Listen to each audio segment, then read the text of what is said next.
मैं शिव आराधना में रत हूँ और तूने उसमें विघ्न डालने का दुस्साहस किया।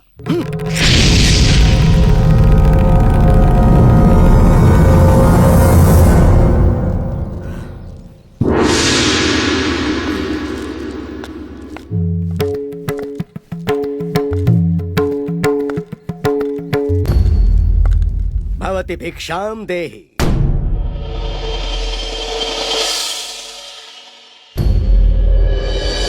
भवति भिक्षाम देहि। भिक्षाम देहि। अभी आई स्वामी जी।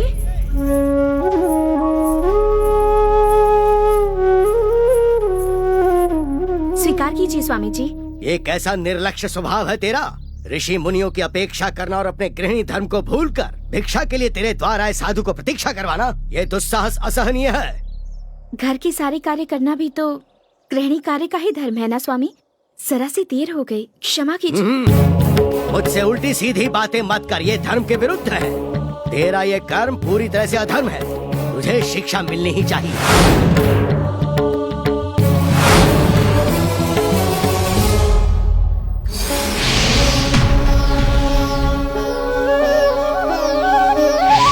अपने अहंकार के कारण मैं तुम पर भड़का देवी, मैं क्षमा चाहता हूँ। तुम कोई सामान्य स्त्री नहीं हो। तुमने मेरा अहंकार दूर कर दिया। आपने अपनी शक्ति से मेरे ज्ञान चक्षु खोल दिए। आपको प्रणाम है देवी। अरे अरे, आप जैसे बड़े लोगों को आशीर्वाद देना चाहिए, ना कि क्षमा मांगनी चाहिए। भिक्षा स्वीकार कीजिए स्वामी जी। आशीर्वाद दीजिए स्वामी जी। शीघ्रमेव संतान प्राप्ति अस्तु। स्वामी, क्या हुआ देवी? आपका आशीर्वाद निरर्थक जाएगा स्वामी। इस जन्म में माँ बनने का सौभाग्य मेरा नहीं है। मैं एक बांझ हूँ स्वामी।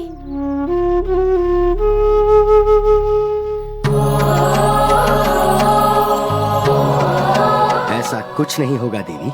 मेरे मुख से निकला एक एक शब्द ईश्वर की ही देन है। मेरा आशीर्वाद अवश्य पूर्ण होगा, ये सत्य है। शुभम भूया।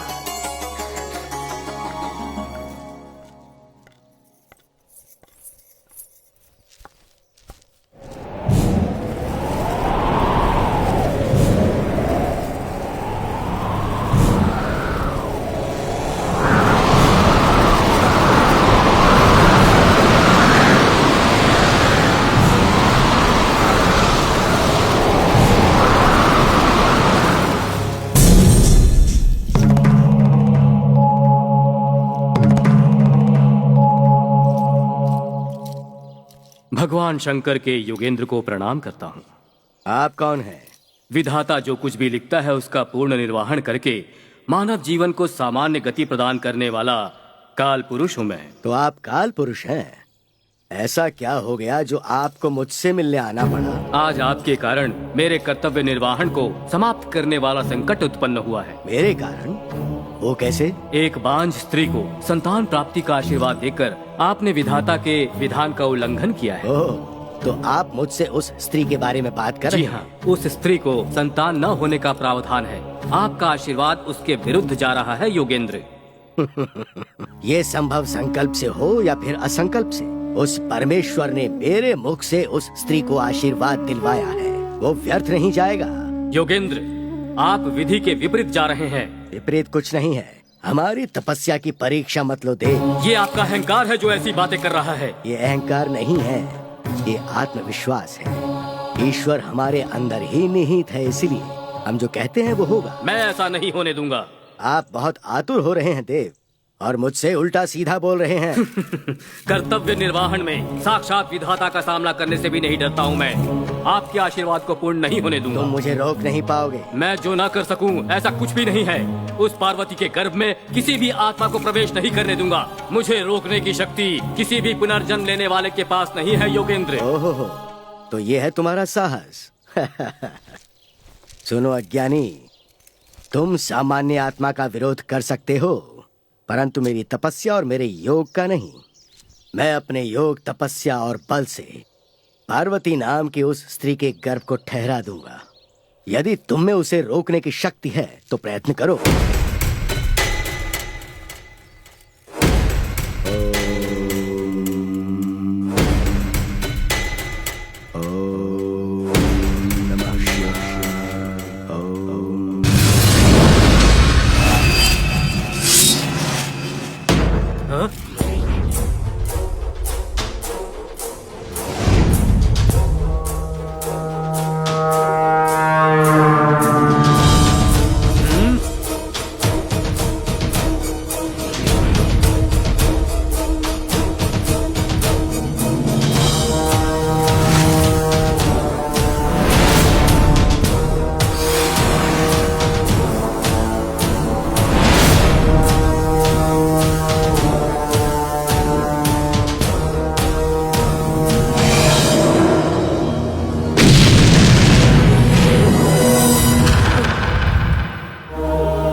विजयलक्ष्मी, कहाँ हो तुम? विजयलक्ष्मी, अरे अरे अरे, क्यों इतना चिल्ला रहे हो? आराम से नहीं बुला सकते? खुशी की बात है, खुशी की बात। ऐसी क्या खुशी की बात है? अपनी पार्वती माँ बनने वाली है। हाँ? ये फिजूल की बात बताने के लिए चिल्लाने की क्या जरूरत थी? जिसकी शादी होती है वो तो माँ बनती ही है। तुम इस जीवन में नहीं सुधरोगी। सुधरने से इस जीवन में कोई फायदा नहीं। पहले ही कह देती हूँ, उसके बच्चे के लिए कोई ऐसा वैसा रिवाज मैं नहीं करूँगी। ये बात गांठ बांध लो। ऐसी बात नहीं है विजयलक्ष्मी। पार्वती का हमारे अलावा कौन है बताओ? पहली संतान है, उसे हमारे ही घर में जन्म लेना चाहिए विजयलक्ष्मी। ऐसी बकवास बातें मुझसे मत करो। आज बेटी के लिए सोच रहे हो, कल पोता पोती के पैदा होने के बाद उनका जन्मदिन मनाओगे, उसके बाद और कुछ कहोगे। यदि ऐसा ही चलता रहा तो जरा सोचो, हमारी गृहस्थी का खर्चा तुम उठाओगे कैसे? उसके बच्चे को भूल जाओ, नहीं तो तुम मुझे अच्छे से जानते हो, तुम्हें दंड देने के लिए मैं फांसी लगाकर अपनी जान दे दूंगी। विजयलक्ष्मी, पिताजी, आप माँ को अच्छी तरह से जानते हैं, इस जन्म में वो नहीं बदलेगी। आप बिल्कुल चिंता मत कीजिए, हम दोनों जाकर दीदी से मिलकर।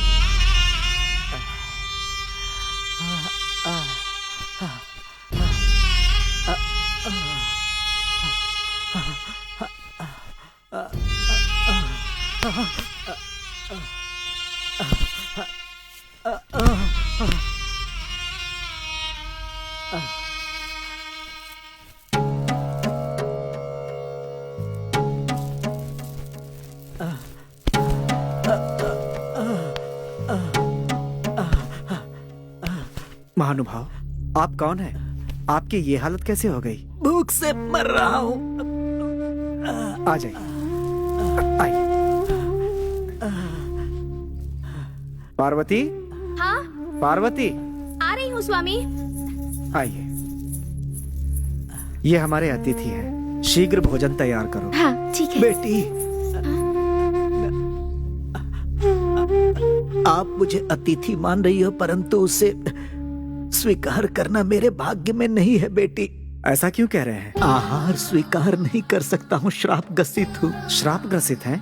मेरे अहंकार ने मुझे श्राप ग्रसित कर दिया पुत्र।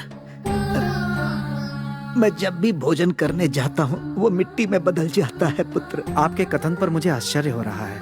आप इतने कठोर श्राप से कैसे ग्रसित हुए? बताइए, आपकी भूल क्या थी? मेरा नाम मतंग है पुत्र।